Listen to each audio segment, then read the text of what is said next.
Chapter 4 और नाम क्या है इसका? डिस्क्राइबिंग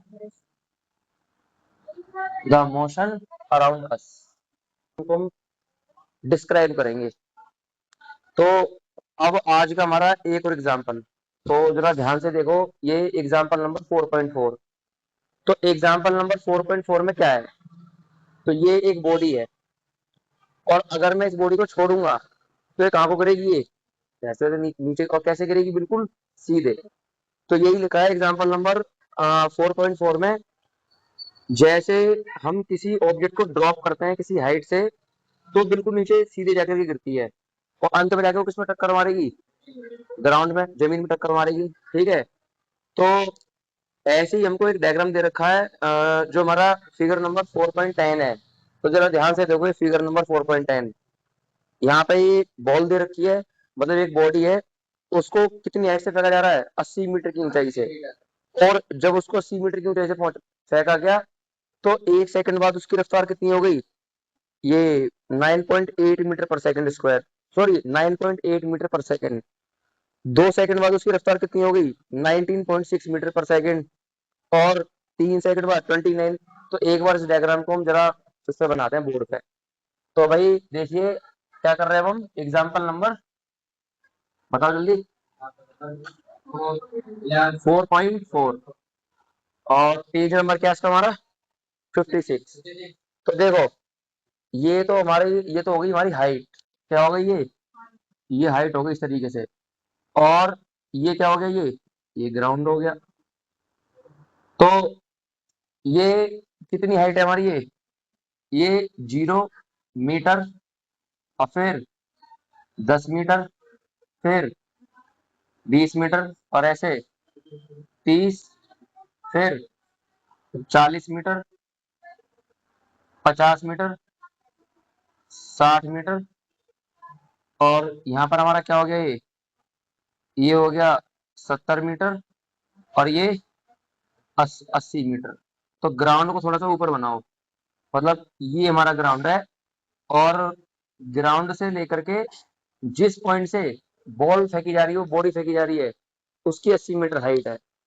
तो जब उस बॉल को इस पॉइंट से फेंका गया था, एम मास की बॉल को, तो उस वक्त हमारी नीचे की तरफ को जो वेलोसिटी थी वो कितनी थी? Initial velocity 0। और उस वक्त समय कितना था? वो भी 0 था। मतलब जब 0 सेकंड हो गए थे, मतलब अभी बॉडी को फेंकना शुरू नहीं करा है, उस वक्त बॉडी की इनिशियल वेलोसिटी कितनी थी? 0। फिर थोड़ी देर बाद बॉडी कहां पर पहुंचती है? लगभग यहाँ पर। कहां पर पहुंचती है? लगभग यहाँ पर पहुंचती है हमारी। तो ये एम मास की बॉडी हमारी लगभग यहाँ पर पहुंच जाती है। और इस वक्त इसकी रफ्तार कितनी है? यहाँ पर इसकी रफ्तार है, वी रफ्तार दे रखी है 9.8 मीटर पर सेकंड। और कब? जब बॉडी को गिरते गिरते 1 सेकंड हो गया था। फिर अब इसके बाद फिर बॉडी कहां पर पहुंची हमारी? धीरे धीरे फिर यहाँ पर पहुंची। एम मास की बॉडी अभी भी नीचे की तरफ को गिर रही है। और इस पॉइंट पे जो इसकी रफ्तार है वो कितनी दे रखी है क्वेश्चन में? वो दे रखी है हमको 19.6 मीटर पर सेकंड। और बॉडी को गिरते गिरते कितना हो गया था? 2 सेकंड का समय हो गया था। फिर इसके बाद फिर हमको एक पॉइंट और दे रखा है इस तरीके से यहाँ पर। और ये एम मास की बॉडी अभी भी गिर रही है। और यहाँ पर इस पॉइंट पर इसकी वेलोसिटी कितनी है? ये हमारी 29 पॉइंट, आगे बताओ, 29.4 मीटर पर सेकंड। और इस वक्त बॉडी को गिरते गिरते कितना समय हो गया है? 3 सेकंड का।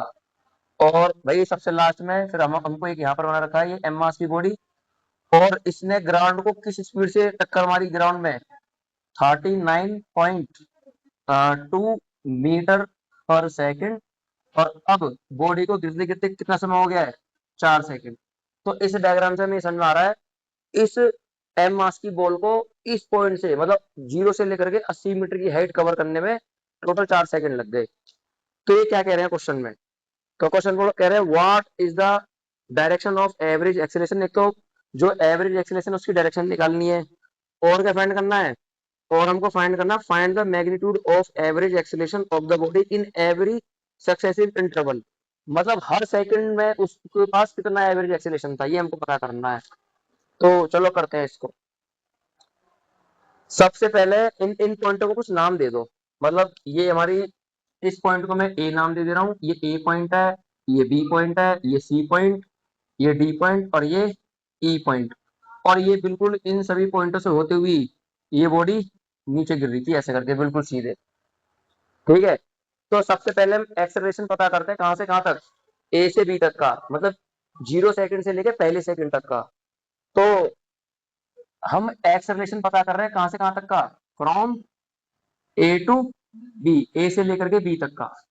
तो बताओ कैसे करेंगे इस क्वेश्चन को हम। तो एक्सेलरेशन का फॉर्मूला मैंने क्या बता रखा है आपको, final velocity minus initial upon में T2 माइनस T1।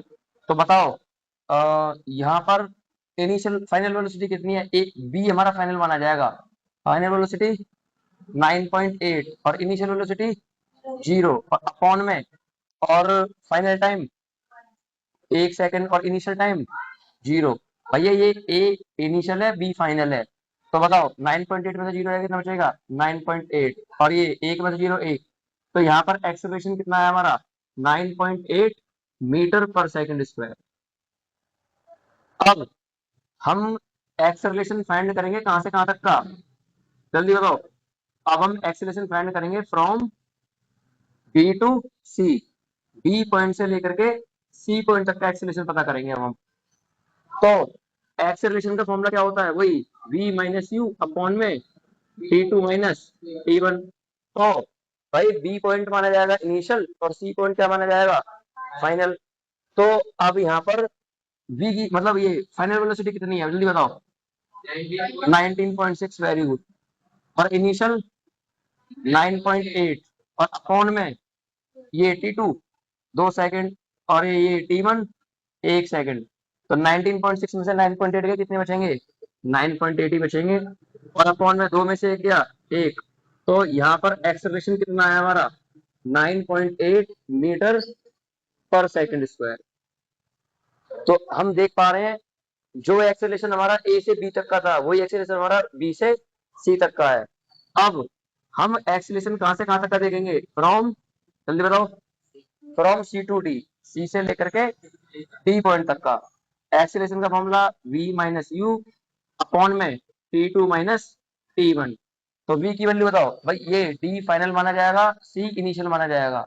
तो फाइनल वेलोसिटी कितनी है 29.4 और इनिशियल वेलोसिटी कितनी है 19.6, और फाइनल टाइम और इनिशियल, तो T2 की वैल्यू 3 और ये T1 की वैल्यू 2। भाई इसको लेस करेंगे तो 9.8 आएगा और यहाँ पर भी हमारा 1 आएगा। तो ओवरऑल यहाँ पर भी एक्सीलरेशन कितना है हमारा, वही 9.8 मीटर पर सेकंड स्क्वायर। और अब एक लास्ट रह गया हमारा डी से ई की तरफ को, तो फ्रॉम, जल्दी बताओ, डी टू ई। अब डी से ई की तरफ को देखेंगे हम।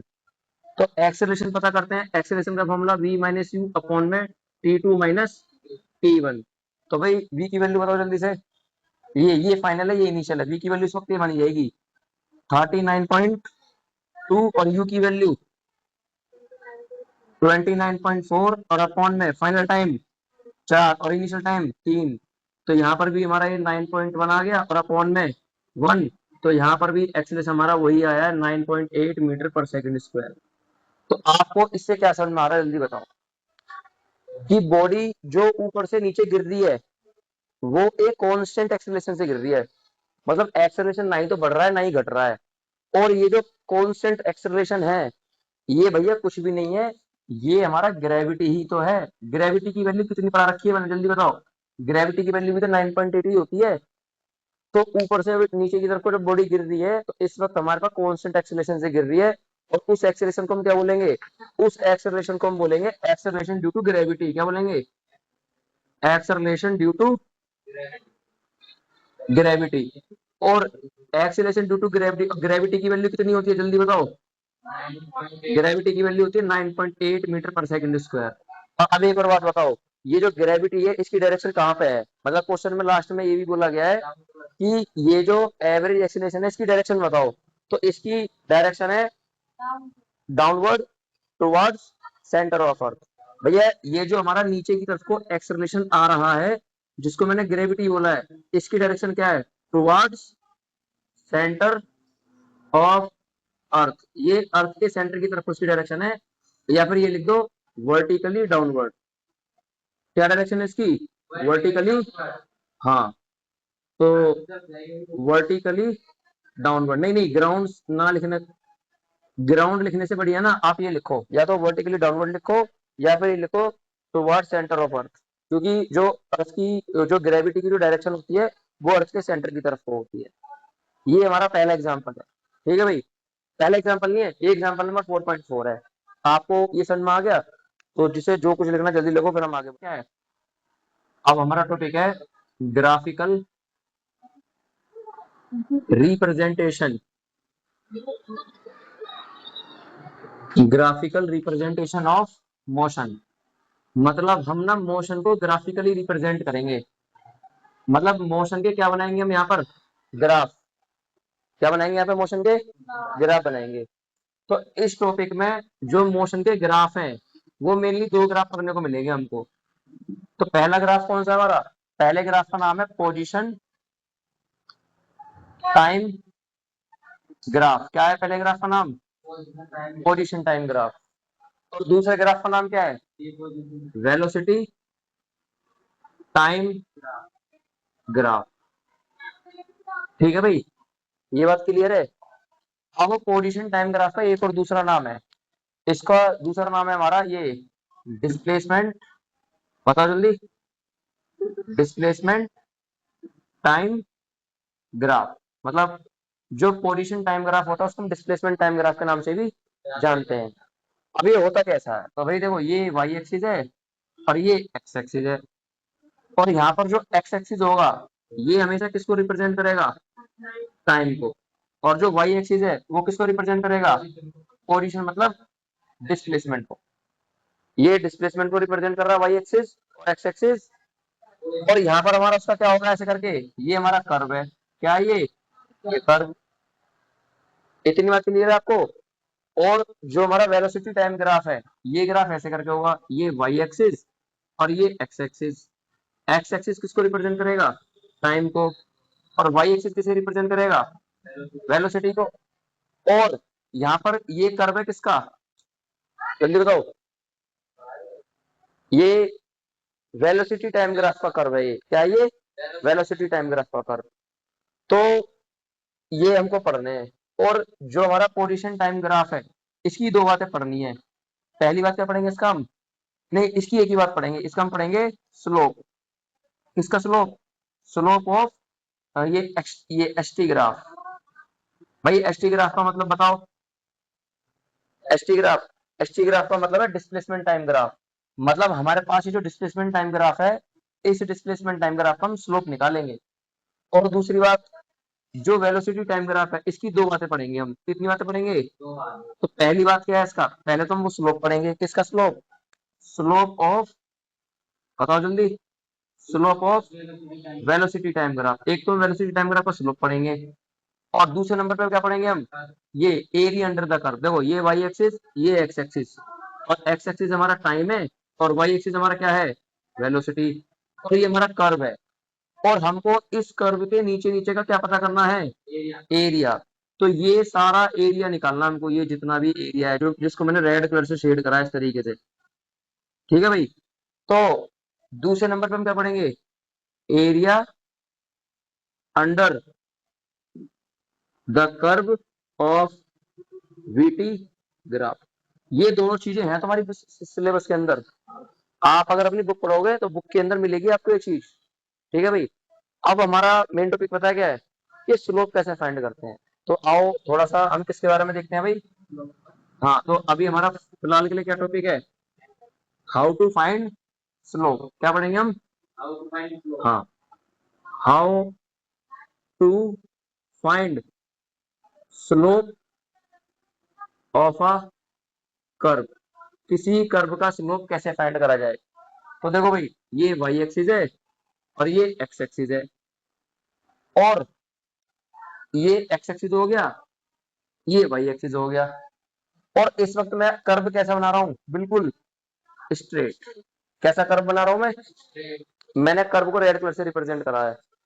और यहाँ पर जो एक्स की वैल्यू है वो x1 है, यहाँ पर y की वैल्यू कितनी है y1, यहाँ पर x की वैल्यू कितनी है x2, और यहाँ पर y की वैल्यू कितनी है y2, और यहाँ पर इसकी वैल्यू कितनी है x3, और यहाँ पर इसकी वैल्यू कितनी है, ये हो गया हमारा y3।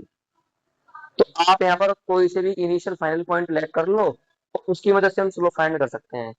तो देखो ये हो गया हमारा ए पॉइंट, ये हो गया हमारा बी पॉइंट। तो ए पॉइंट के कोऑर्डिनेट बताओ x1 कॉमा y1, क्या लिखेंगे यहाँ पे हम x1 कॉमा y1, और ये बी पॉइंट के कोऑर्डिनेट क्या होंगे हमारे x3 comma y3, very good, क्या लिखेंगे यहाँ पे हम x3 कॉमा y3, और अगर मान लो यहाँ पे मैं कुछ सी पॉइंट मानू तो उसके कोऑर्डिनेट x2 कॉमा y2। ठीक है भाई, स्लोप को रिप्रेजेंट करा जाता है किससे, m से, और स्लोप फाइंड करने का फॉर्मूला पता है क्या है, change in y axis upon में चेंज इन x एक्सिस, और चेंज को किससे रिप्रेजेंट करते हैं, डेल्टा से। तो स्लोप का फॉर्मूला क्या होगा हमारा यहाँ पे, change in y axis upon में चेंज इन x एक्सिस, और y एक्सिस में चेंज कैसे निकालेंगे, ये y final minus y initial, और x एक्सिस में कैसे चेंज निकालेंगे, x फाइनल, मतलब इसको फाइनल इनिशियल ना बोल के ये भी बोल सकते हैं, ये x2 माइनस x1, मतलब हम स्लोप को ऐसे ही फाइंड ऐसे भी लिख सकते हैं, slope is equal to x2 minus x1। नहीं नहीं नहीं, पहले तो ऊपर तो हमारा y एक्सिस आएगा ना, तो मिटाओ उसे, इसके यहाँ पे क्या लिखेंगे हम y2 माइनस y1 और अपॉन में x2 माइनस x1। तो इस तरीके से हम स्लोप फाइंड करेंगे, ऐसे करके, ये आपका स्लोप निकालने का फॉर्मूला है। समझा गया ना बात। तो मैं आपको एक कर्व बना करके दे रहा हूँ, और हमको उस कर्व का ना 1 मिनट का स्लोप फाइंड करते हैं। तो बता दूं, सिर्फ 3 या 4 मिनट दे रहा हूँ, जिसे जो लिखना है लिखो। भाई वीडियो बंद हो गई। ये हम यहाँ पर स्लोप पढ़ रहे हैं, और स्लोप को किससे रिप्रेजेंट करते हैं, एम से। ये वाई एक्सिस है और ये एक्स एक्सिस है, और ये मैंने आपको ना ये एक कर्व दे दिया, क्या दे दिया एक, तो यहाँ पर एक्स की वैल्यू कितनी है 1, और वाई की वैल्यू कितनी है 3, और यहाँ पे इसकी वैल्यू कितनी है ये 2, और यहाँ पे इसकी वैल्यू कितनी है ये 6, और बिल्कुल इसी तरीके से यहाँ पर इसकी वैल्यू कितनी है 3, कितनी वैल्यू है 3, और यहाँ पर वैल्यू कितनी मिलेगी हमको, लगभग 9 के आसपास। तो ये स्लोप हमें फाइंड करना है। हमें आपको कोई से 2 पॉइंट लेट, कोई से भी 2 पॉइंट लेट कर सकते हैं, जरूरी नहीं है जो मैं मानूं वही आपको मानने पड़ेंगे। बताओ यहाँ पे 1.13, 1.13 और 1.13, मतलब कौन कौन से पॉइंट कंसिडर करूं, मतलब ये ए पॉइंट है, ये बी पॉइंट है, और ये सी पॉइंट है, बताओ बी और सी। तो बी पॉइंट के कोऑर्डिनेट बताओ जल्दी से मुझे। तो एक्स पर 2 और वाई पर 6, तो इसका 2,6 पॉइंट है, और इसके कोऑर्डिनेट बताओ एक्स पर 3 और वाई पर 9, ये इसके कोऑर्डिनेट हो गए हमारे। ठीक है भाई, इसका स्लोप निकालना है, तो स्लोप निकालने का फॉर्मूला क्या बता रही, y2 माइनस y1 और अपॉन में x2 माइनस x1।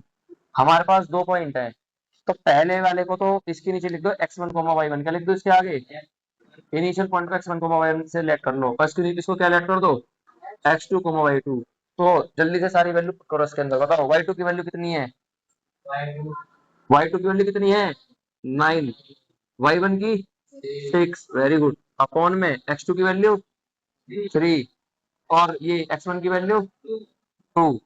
तो बताइए 9 में से 6 गए 3, 3 में से 2 गए 1। तो भैया इस कर्व का जो स्लोप आया है वो पता है कितना है, वो 3 है, 3 हाँ 3/1 3 होता है भाई। तो फिर हमने क्या पढ़ा बताओ जल्दी, हमने पढ़ा था पोजीशन टाइम ग्राफ। क्या पढ़ा था हमने, पोजीशन टाइम ग्राफ, और हम इस पोजीशन टाइम ग्राफ का क्या पता करते हैं, स्लोप पता करते हैं। क्या पता करते हैं भाई, स्लोप। तो देखो ये वाई एक्सिस और ये एक्स एक्सिस, एक्स एक्सिस क्या रहता है हमेशा टाइम, और वाई एक्सिस हमेशा क्या रहेगा डिस्प्लेसमेंट। और ये हमारा क्या हो गया, ये हमारा कर्व हो गया इस तरीके से। ठीक है, यहाँ पर टाइम कितना है, मैं यहाँ पर 2 ही पॉइंट मानूंगा, यहाँ पर टाइम t1 है और यहाँ पर डिस्प्लेसमेंट s1 है, और यहाँ पर टाइम कितना है t2 और यहाँ पर डिस्प्लेसमेंट s2। ठीक है भाई, तो ये हमारा कौन सा पॉइंट हो गया, इसको ये 2 पॉइंट दिख रहे हैं आप लोगों को, इस वाले पॉइंट को बोल दो p पॉइंट, इसको बोल दो q पॉइंट। p पॉइंट के कोऑर्डिनेट बताओ जल्दी से, t1 कॉमा s1, और इसके कोऑर्डिनेट बताओ t2 कॉमा, पहले एक्स एक्सिस की बात करेंगे उसके बाद वाई एक्सिस की बात करेंगे। भाई स्लोप निकालने का फॉर्मूला क्या बताया, y2 minus y1 change in y axis upon में चेंज इन x एक्सिस। भाई जो P पॉइंट है हमारा इनिशियल पॉइंट है, तो इसको मैं क्या मान लेता हूँ x1 कॉमा y1। ठीक है, ये हमारा फाइनल पॉइंट है, इसको क्या मान लेता हूँ x2 कॉमा, जल्दी से बताओ किसकी वैल्यू क्या है, तो हम यहाँ पर स्लोप निकाल रहे हैं, जल्दी से y2 की वैल्यू बताओ। तो y2 की वैल्यू है कितनी, y2 की वैल्यू s2 है, वेरी गुड, और y1 की s1 और अपॉन में x2 की वैल्यू बताओ t2 और इसकी वैल्यू बताओ x1 की t1। तो s2 डिस्प्लेसमेंट है, s1 भी डिस्प्लेसमेंट है, डिस्प्लेसमेंट में से डिस्प्लेसमेंट जाएगा तो क्या बचेगा डिस्प्लेसमेंट, वेरी गुड, और टाइम में टाइम घटेगा तो क्या बचेगा टाइम। क्या आपको इतनी बात समझ में आती है, और ये डिस्प्लेसमेंट अपॉन में टाइम ये क्या होता है वेलोसिटी। तो कहने का मतलब जो स्लोप है, किसका स्लोप, ये कौन सा ग्राफ है, ये एस टी ग्राफ है, कौन सा ग्राफ है ये पोजीशन टाइम ग्राफ।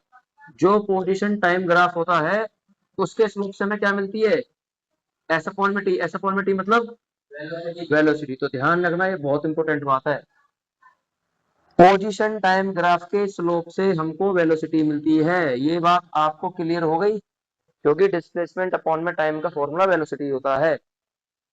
फिर इसके बाद हम क्या पढ़ेंगे, कौन सा ग्राफ जल्दी बताओ, इसके बाद हम पढ़ेंगे ये वेलोसिटी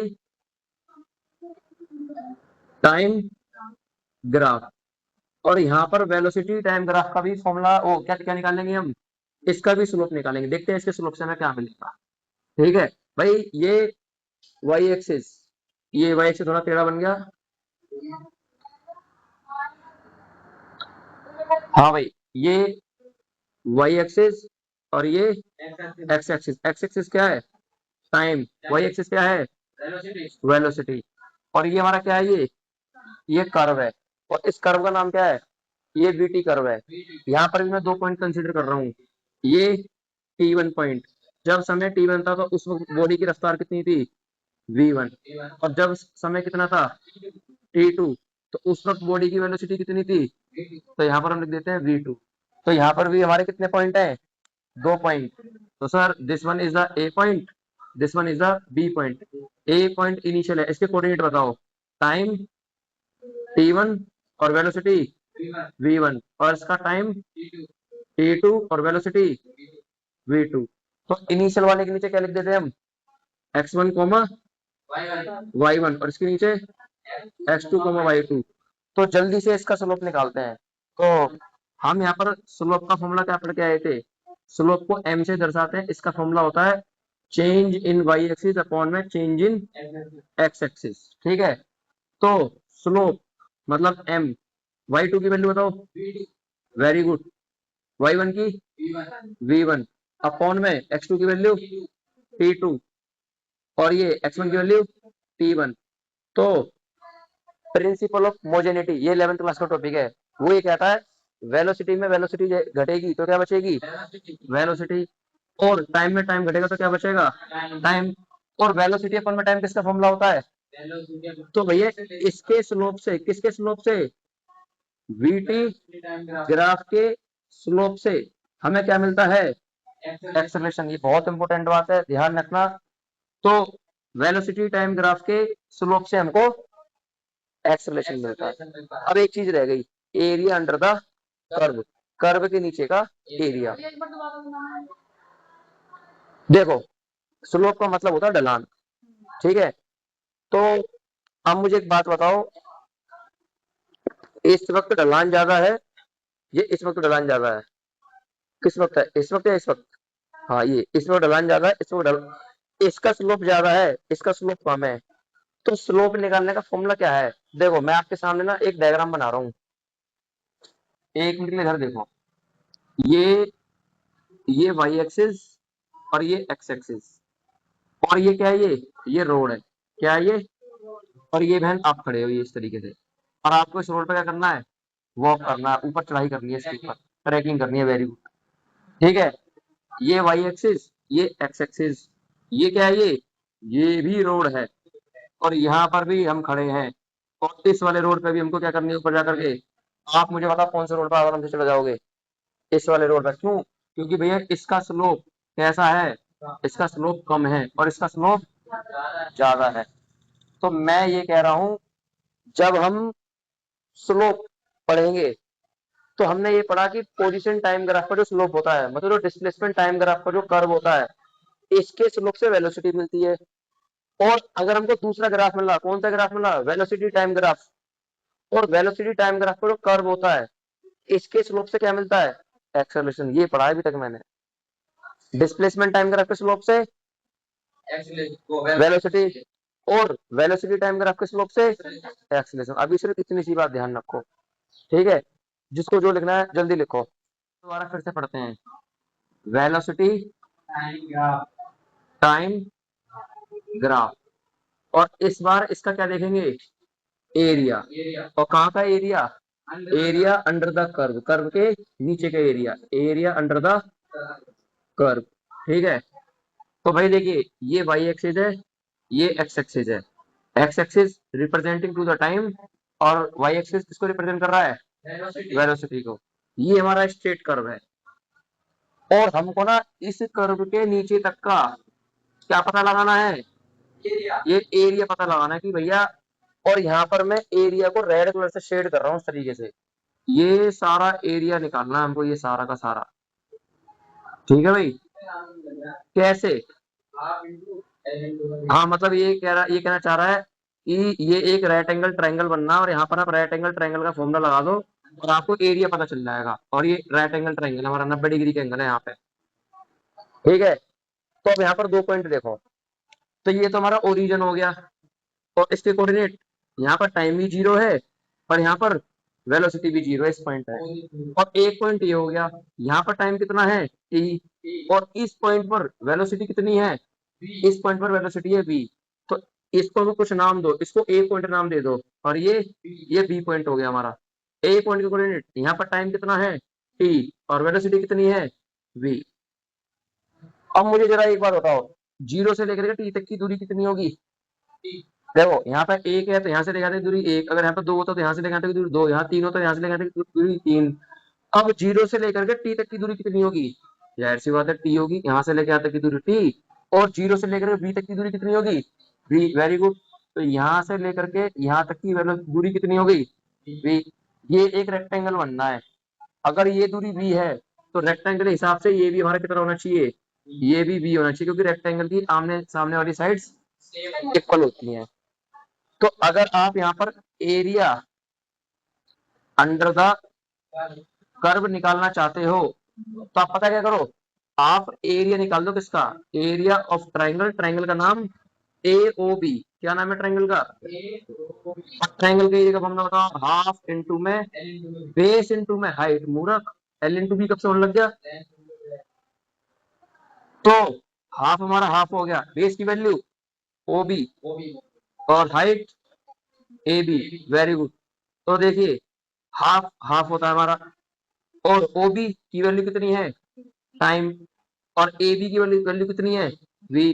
वेलोसिटी का फॉर्मूला क्या होता है? डिस्प्लेसमेंट अपॉन में टाइम। तो यहाँ पर इस वेलोसिटी की जगह पे मैं क्या ले सकता हूँ? यहाँ पर वेलोसिटी की जगह पे डिस्प्लेस, हाँ तो लिखो भाई यहाँ पे। तो देखो ये 1/2 है, ये टाइम है, और डिस्प्लेसमेंट की जगह पे s अपॉन में t, टाइम से कटा टाइम, 1/2 को इग्नोर मारो। तो अब बताओ हमारे पास सिर्फ और सिर्फ क्या बचा? s मतलब टोटल डिस्प्लेसमेंट। क्या पता हमारे पास?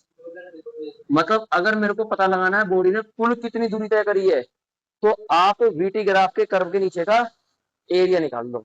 तो दोबारा फिर से बताना यहाँ पे, द एरिया अंडर द